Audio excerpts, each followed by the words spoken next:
Best way to destroy your reputation, the Michigan's Adventure Amusement Park. Former Marine Joshua Hoffman, a quadriplegic who can no longer speak, victim of a sniper's bullet in the neck in Iraq, went to the park, obviously not to take any of the rides, but just to see his fiancée there, which is when Michigan's Adventure told Mr. Hoffman that he would not be admitted unless he paid full price, and full price for his nurse. Somebody told a relative that there was no proof that Hoffman was actually injured. He could be faking it. Number 2, runner-up best continuing performance as a nut job, Congressman Steve King of Iowa making a joke about Gitmo. We could avoid this criticism and shut down an operation that's actually been built up to accommodate the people that are there now, including the Uyghurs, who are now wasting away in Uyghurville, from what I understand. I can't even quite say it because I get Jimmy Buffett and Warren Buffett mixed up, I think. Yeah. See, the Uyghurs were innocent, and Bermuda finally agreed to take them in. But sure, Congressman, make fun of a system that you fought for, jailed without warrant or trial, and they turned out to be not guilty. Number 1 best continuing performance is a nut job, Congresswoman Michelle Bachmann, who has decided that she's had enough of the latest invasion of privacy created by the Obama administration. She'll only provide the bare minimum of information it requests. I know from my family, the only question we will be answering is, how many people are in our home? We won't be answering any information beyond that. What scurrilous Obama innovation is Bachmann patriotically going to protest? Next year's national census. Don't tell her we've had a census every 10 years since 1790. Don't tell her Washington was president then and not Obama.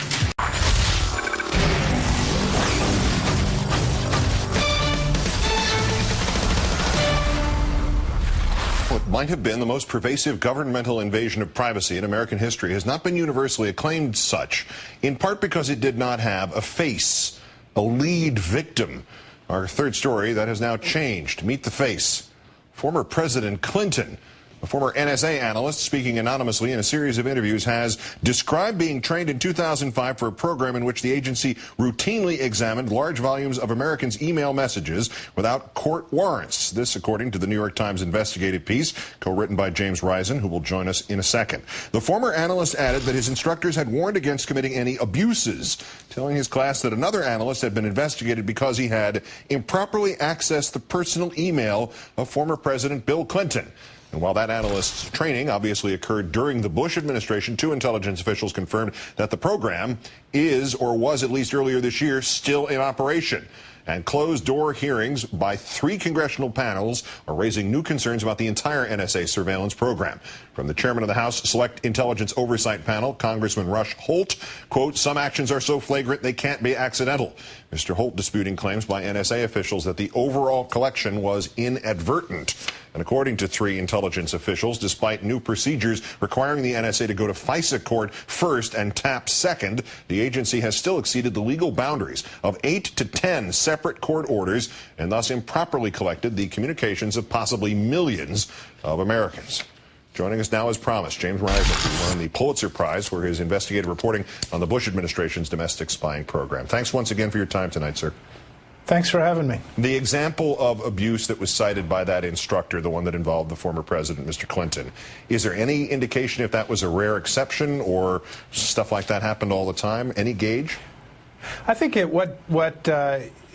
sounded like from the former NSA analyst that we interviewed that it was rare to access the emails of celebrities or famous people, but that it was fairly routine, according to him, for people to access the emails of girlfriends or wives or other people that they might know, and that the caution they were being given by the instructors was, in addition to these examples of famous people like the President Clinton, they were also cautioned, don't look at your girlfriend's emails, don't look at your wife's emails. And so it was interesting. It sounded like, from this analyst's perspective, that something like Clinton email accessing was fairly rare, but that it was more common for analysts to be looking at the emails of people they know. Boy, the mind reels at either possibility. But to what extent has what has been described as overcollection, how do we know how much of that has survived into the Obama administration? Well, what we do know is that between late 2008 and early 2009, for several months, this fairly large-scale overcollection continued. The Justice Department issued a statement in April saying that they had put a halt to it. But as you mentioned, Congressman Holt, who chairs a new Special Select Intelligence Committee, told us that he is not convinced that the NSA has actually handled this properly or has put an end to it.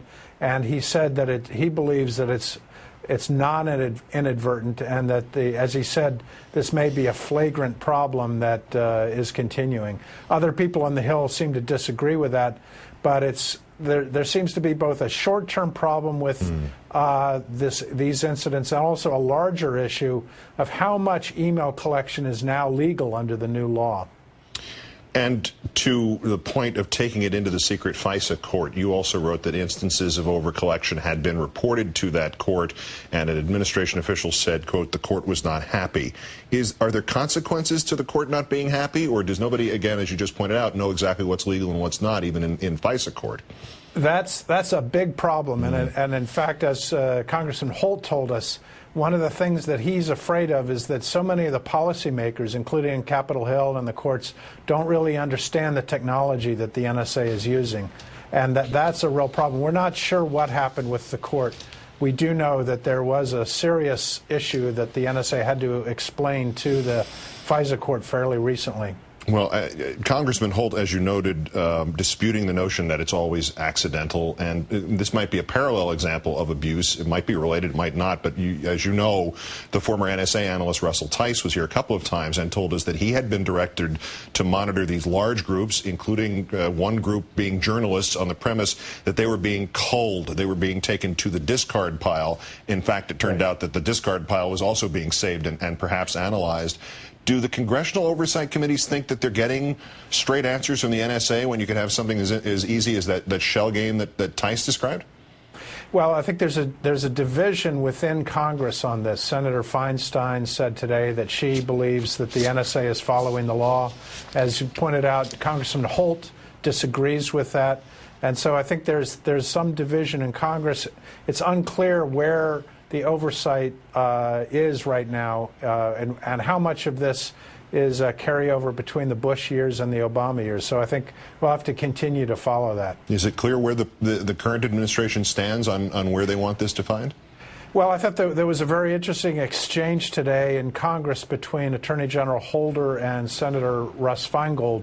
Feingold tried to get Attorney General Holder to agree that the Bush warrantless wiretapping program had been illegal, and Attorney General Holder refused now to use that word, illegal, in applying it to the warrantless wiretapping program, and that was very interesting. And as Senator Feingold said, it represented a change from the Obama campaign's position on that. It certainly did. James Risen, the Pulitzer Prize-winning investigative reporter of the New York Times. It's always an education, albeit a scary one. Thank you, sir. Thank you.